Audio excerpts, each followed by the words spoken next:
Hi folks, it's Andy and welcome to this week's Kendo Rant. We've got loads of questions for you today. It's going to be a good one. I need a haircut, as you can see. Remember like a few weeks ago when I just shaved it all off and then loads of people commented, well like 2 or 3 people commented like that I'd shaved my hair off. And now look at it. Look at it. I'm going to have to shave it all off again. Anyway.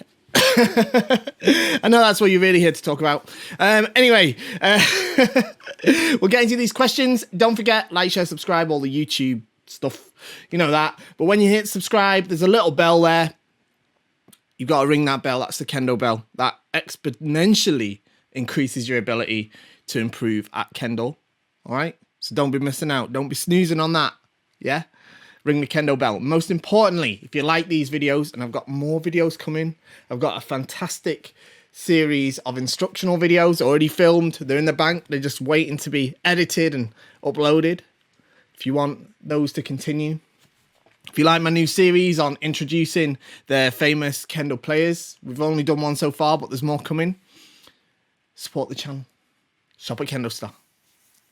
KendoStar is my website, of course. Fantastic, amazing, wonderful Kendo equipment.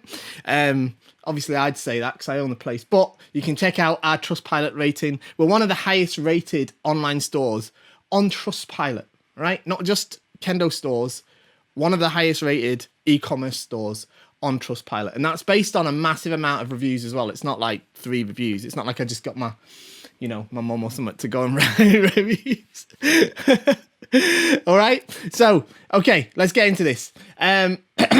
This might be more of a question for Kendo Rant, but I was really curious about it. What's your view on sourcing more traditional items like Aizomi uniforms and bokken from Japanese workshops instead of from other countries? I know you said that Bolga from other countries equals the quality of Japanese Bolga. Does it apply to other items? Specifically, I did a lot more reading into traditional Aizomi production and I thought it was really neat and that some of the old workshops are still functional. I'd like to support old style craftsmanship like that, but I also want to support KendoStar.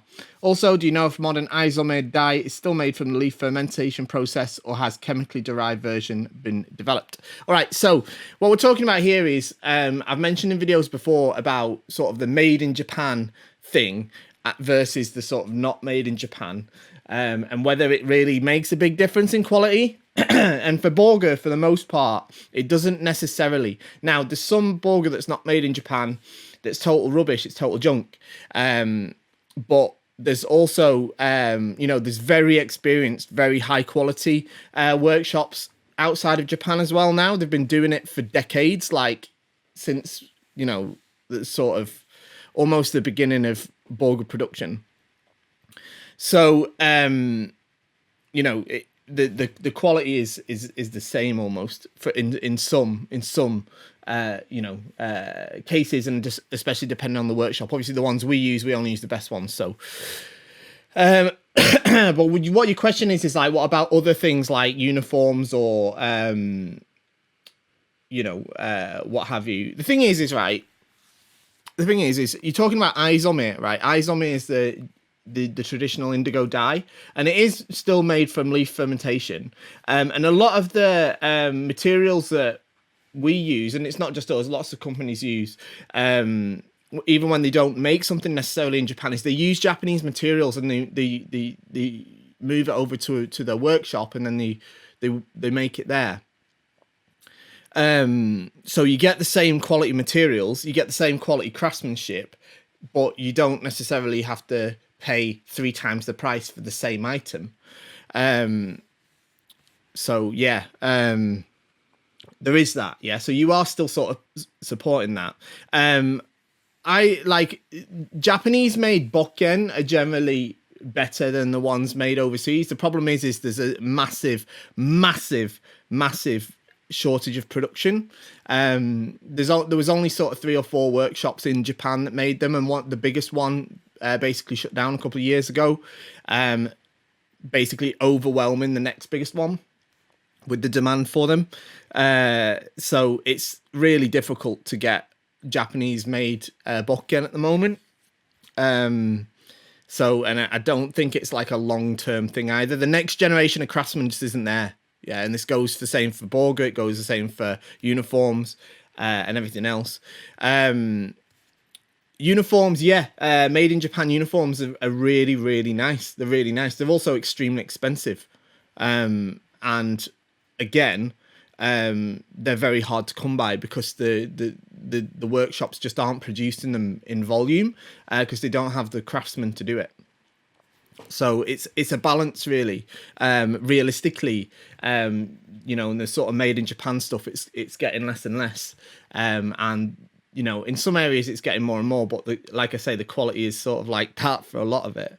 But on your uniforms, yeah, some of it's really nice, and we can source them. We can get Japanese made uniforms. It's just they are expensive and they take time to produce. So. And there's fake Japanese ones as well, right? I don't want to go into politics of the Kendo industry, right? But there's companies out there that'll sell you stuff that's made in Japan, because they stitch the label on it in Japan, all right? So you know, it's not everything is as it seems. So there's that as well. Shinai, frankly, I think made in Japan Shinai are total garbage. That's my personal opinion. Probably shouldn't say that too clearly. But I've never rated the Shinai made in Japan all that much, to be honest. They're very expensive. Some of them are all right, but most of the craftsmen in Japan making Shinai are very old, and they don't really care that much about the weight of the Shinai, so they're either super heavy or too light for competition. Is what I've had from Shinai I've had made in Japan. There was a series of Shinai that were made in Japan that were very popular, but production of those stopped years ago. So yeah, even the highest grade Shinais, what they'll do now is they'll take the Japanese bamboo, and then they'll, again, like with the other stuff, they'll ship it overseas and they'll make them overseas, and you end up with a better quality item.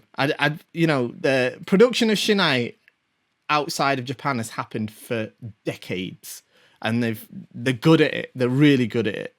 So, and there's only, again, it's like with the Bokken, there's only sort of like 2 or 3 places making Shinai in the world. So what matters between different manufacturers is more the sort of the quality control that the individual retailers have, and also of course the you know, the actual specifications that they're putting out to the manufacturers as well. And again, within that sort of, there's probably like 4 or 5 these days, because some have sprouted up in sort of Southeast Asia and stuff. But the quality is like that. You've got to really know what you're doing to pick the right places to get Shinai made. Anyway, that's enough behind the scene chat.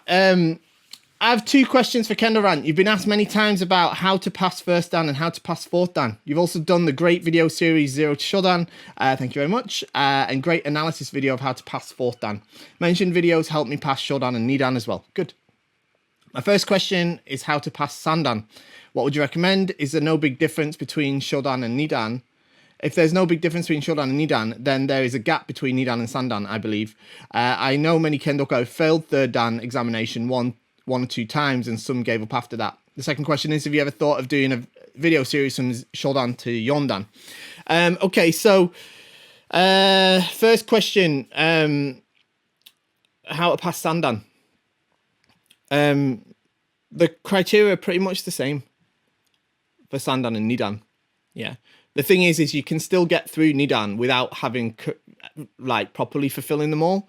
So you can still sort of scrape through Nidan if you are making strikes that aren't really fully meeting the criteria of Yuko Datotsu, if they're sort of almost there, or if you kind of, you know,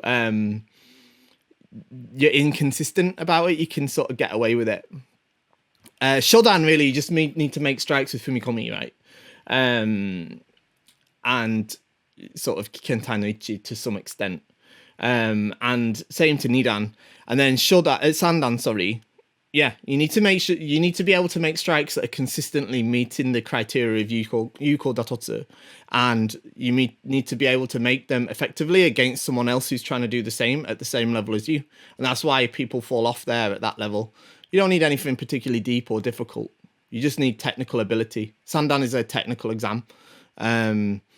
you don't need to demonstrate sort of advanced principles of seme or anything like that. You just need to demonstrate your technical ability, whilst at the same time competing with someone else that's doing the same.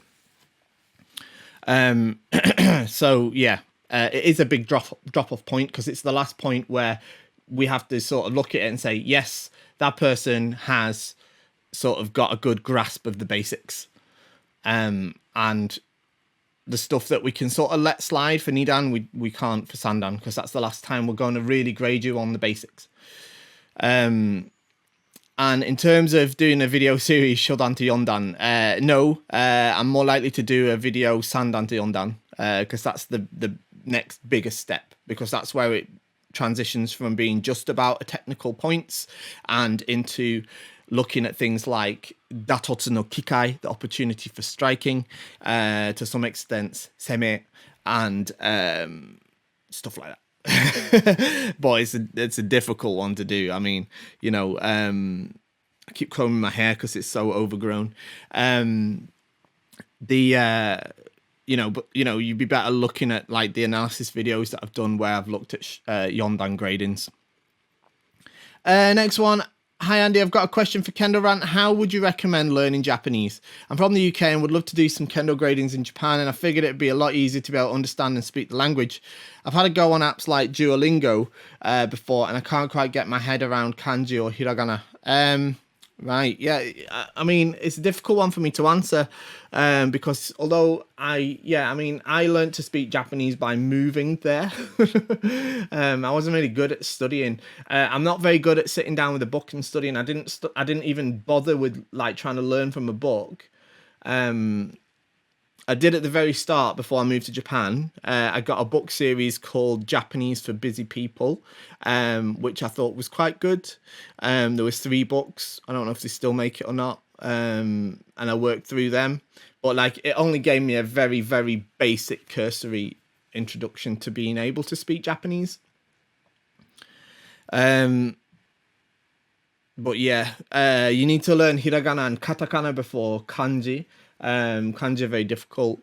It's very difficult to learn a language like Japanese without immersion and practice. You'll need someone to practice with. So another thing you could do is perhaps see if you can get in some lessons, or maybe take online lessons on Zoom or something like that. I'm sure there's loads of teachers out there that are good at that. But you need to make sure that you're getting to a point where you want to try and make it so that you just speak Japanese in your lessons and stuff, and then maybe try and whatever conversational practice you can get, I think would help.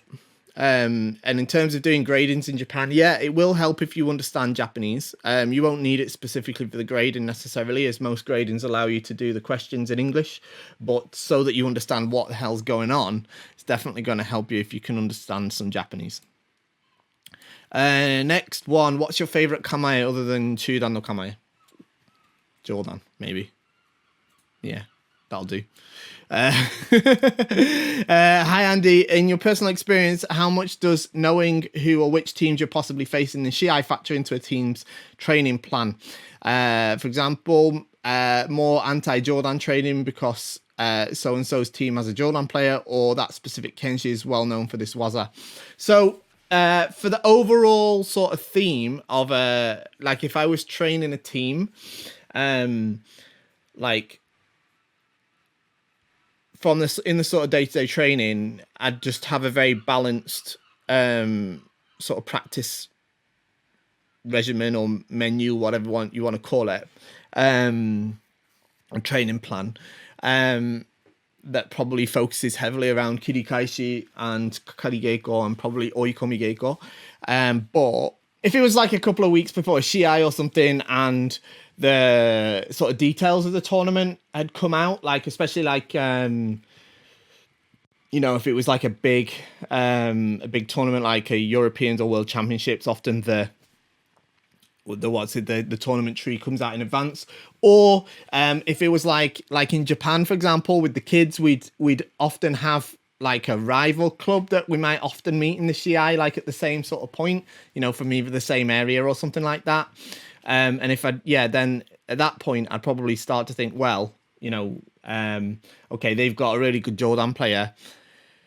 I mean, that doesn't happen with kids, but if it was like if I was working on a national team, for example, before the World Championships, and we knew that we were in a pool, for example, with a team that has a particularly well-known Jordan player, then yeah, I'd start to change. Well, not change, but I'd start to add aspects to the training plan so that my team was equipped to deal with that, if that were possible. But for the most part, it's not really possible. It really depends on the context. I think it would happen a lot in like a Japanese high school situation, especially at elite levels, where let's say like an elite Japanese high school kendo club, like when they compete in their prefecture. I'm not going to name any, but let's say there's a very powerful or very successful kendo club in a high school in let's say Fukuoka, because that's where I used to live. Well, there's like a handful of others that are very successful as well, but that's out of a massive pool of a lot.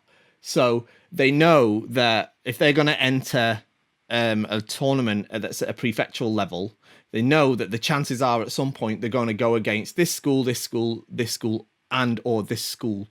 And they know that this school and this school maybe have someone that's really good at Hikiwaza, or they know someone that's really good at Jordan or something like that. So I'm sure that at that point they start to consider that, especially if they've got players in the team that in previous matches against those players have sort of displayed weak points.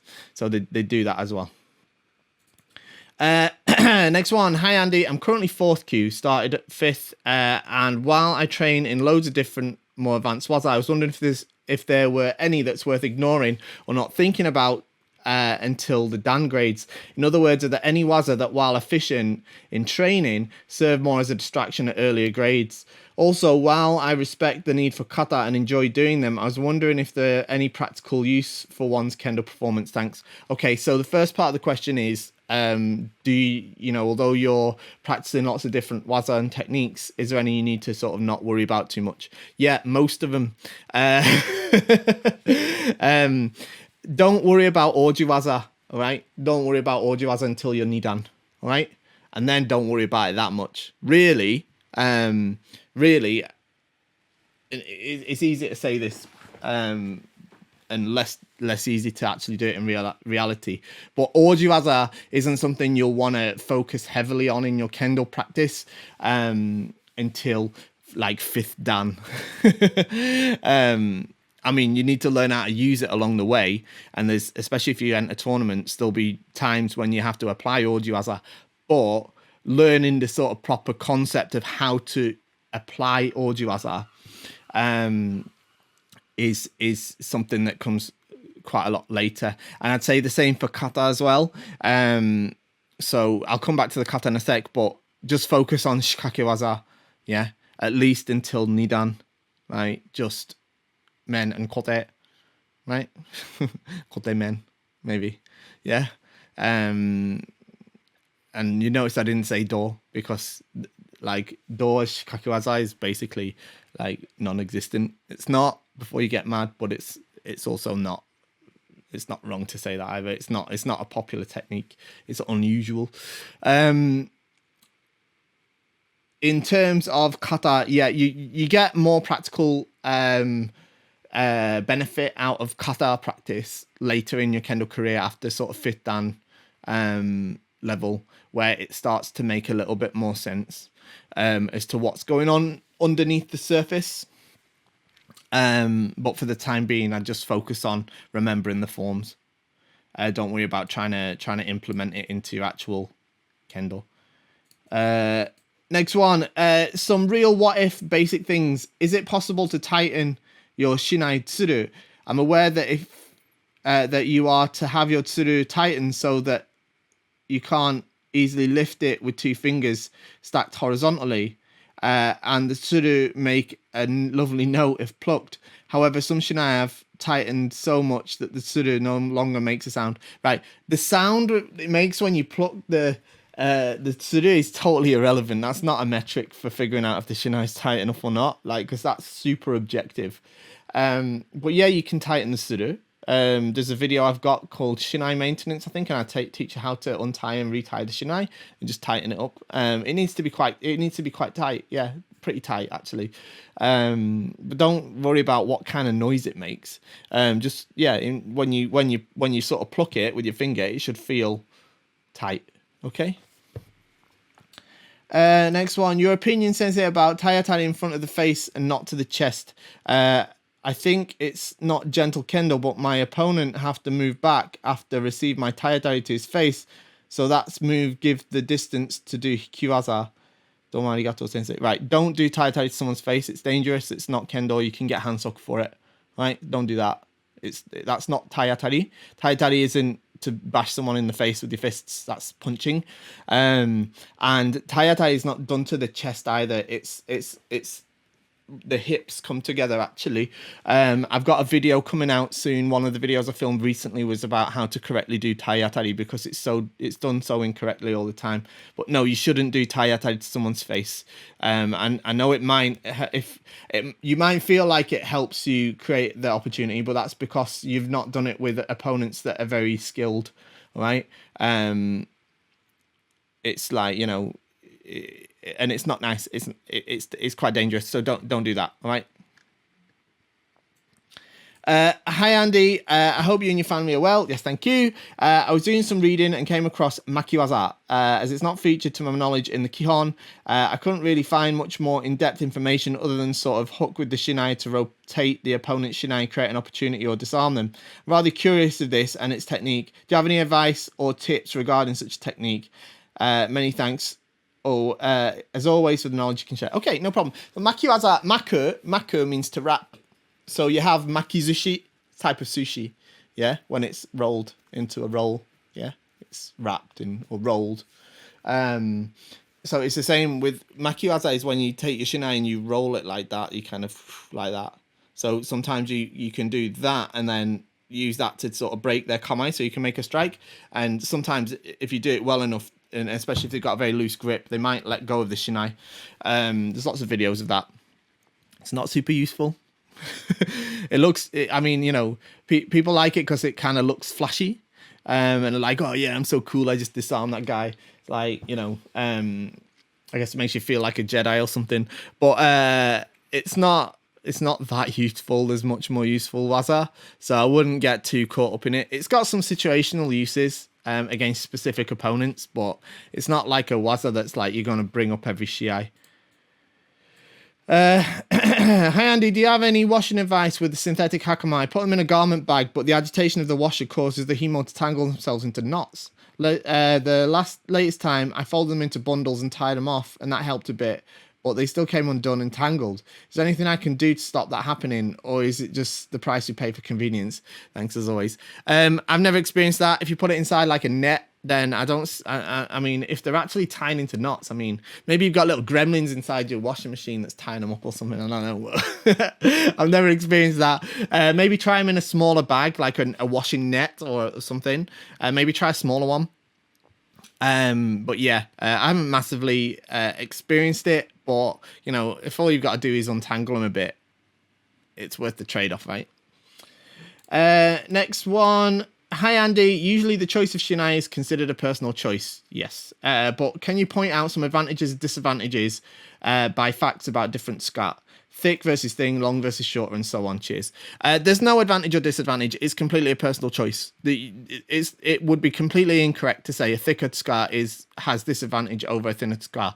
That's a subjective statement. I said objective earlier, didn't I, when talking about this tightness of the shinai, and I meant subjective. So correction of that. So getting all the words out today. Right. So yeah, a thick sky isn't. It doesn't have an advantage over the other one. Just some people like it and some people don't. The longer versus shorter one is a bit of a different one, a little bit, because again, it's mainly personal preference. It is, but I also think controversial hot take. I think people use short grips on shinais as a crutch for an incorrect kamae. I said it. That isn't to say that there's no use for short grip shinai, because some people like them, and people obviously are all different body shapes and builds and stuff. Fine, and there is a use for them, but like especially sort of earlier on in your kendo career, people often are like, yeah, you need a shorter grip, or I should get a shorter grip. And it's usually because their kamaes are not quite right. And usually what they're trying to do is they're trying to have their shoulders square in the kamae. They're trying to have their shoulders sort of square, parallel. Yeah. So when the side on the square like this, can you see that? I don't know if you can. But it's not correct to do that. When you're in your kamae, your right shoulder's slightly forward than your left. Right. Right shoulder's slightly in front of the left one. I don't know if you can see. Can you see? My right shoulder in my kamae is slightly in front of my left one. Right, and that's why, because my arms are the same length, yeah, and I've got to put the right one in front of the left one, so my hips are square, but my shoulders, right one's slightly in front. All right, so, but people try to keep it square like that, and then I call the shinais the scar's too long. I need a short scar, so when really they just need to sort out the kamae. So, but anyway. Yeah, it's not a case of one's better than the other. It's 100% personal choice. And same with oval grips or octagonal grips. You just have to try them and see which you like. Next one, opportunity for Tsuki. What's that look like? There's lots of different ones. Usually the best time to do Tsuki is when your opponent is what they call the itsuita tokoro. So it means like they're kind of like... Normally you're like this, yeah, like this, but when they go this point, bam, that's when you do it, yeah? Often they might try to step back as they do that as well. Like, try to disengage. All right, that's quite a good time to do it. But it depends, you have to study it, and it depends on the opponent. There's lots of different times. So yeah, it's difficult waza. Do you think the techniques of Kendo have diverged a little too much from their roots in Kenjutsu? I understand that a lot of it comes from being a do instead of a jutsu. But I can't help wishing that the actual sparring was a little close to Kenjutsu with Shinai, if that makes sense. For example, in a lot of Kenjutsu kata, you see more true blocks and parries, and the attacks seem more like swings instead of strikes. So, do I think that the techniques of Kendo have diverged too much from their roots in Kenjutsu? No. Next question. Hi, Andy. I just don't, all right? It's not Kenjutsu. People won't like me saying that. Lots of people don't like... There'll be people on there that are like, well, yeah, it's the same, actually. But that's a philosophical argument, right? No. I don't think we need it to be Kenjutsu. It's not supposed to be sword fighting, all right? Shinai is not sword. Hi, Andy. I have a few questions and fundamentals about fundamentals as we're getting back into Kendo after a long corona pause. Firstly, when holding the Shinai in kamae, how to properly hold it. I understand that thumbs must be pointing downwards. Do I also twist my wrists slightly inwards to accomplish that? How much twisting is too much? Secondly, when performing strikes from Chudan, how do I get the speed and momentum to dash forward? Does it come from the push from the left foot? Or do I simply use the movement from my upper body to throw myself at the opponent? Thanks for your time. Two fantastic questions. Really good questions, them. Not so easy answers, unfortunately. So, how do you hold the Shinai? Right, well, yes, your thumb should be pointing downwards. I like to think of it like, I know we're not supposed to do it at the moment, but when you shake hands with somebody, yeah, you hold your hand out. I know you don't do it with your left hand much, but when you hold your hand out to shake hands, it's like that, and then you close your fingers around it. All right, so you're not this way, yeah. And my wrist is, yeah, I guess my wrist bone here. How can I show that on this camera? This part of my wrist bone here, the bit that sort of sticks up, that is directly over. That is directly over. That's directly over the tsuka, the Shinai. Yeah, the seam, the stitching on the tsukagawa, my wrist bone is directly over that when I hold it. Okay. Obviously not on the left hand, I can't do that quite as much. Yeah. But that's how I want to hold it. And the same goes for the left hand though, as if you were sort of going to shake hands. You don't want to turn your wrist like this. Like this. Yeah? Just this way. Okay? Like that, as if you were going to shake hands with someone. You wouldn't shake hands with someone like that, right? Yeah? Or like that, right? Like that. Like that. Okay? Try to train that into a natural position. In terms of how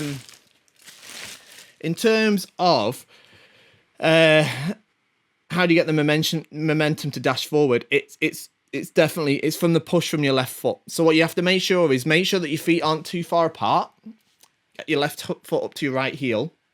Make sure your left heel's on the ground, off the ground slightly, and that all of your kind of energy and power is stored in your left calf. You should be sort of pushing downwards, diagonally downwards and backwards, using your left calf as you're stood in kamae. There's a slight pressure on the floor, diagonally backwards, from your left leg, so that when you launch forward, you can push forward and you push your hips straight, not upwards, straight towards the opponent, and leap forward from your kami. And that is how you do it. It's not from diving forward with your upper body. That's slower, definitely slower, and you'll definitely be less successful at making strikes. Okay, I hope that makes sense. That's everything. We've reached the end of the questions. Some fantastic ones there. Really good ones. Thank you for joining me. Don't forget to shop at KendoStar. Like, share, subscribe, ring the Kendo bell. And I'll see you all next time. Bye-bye.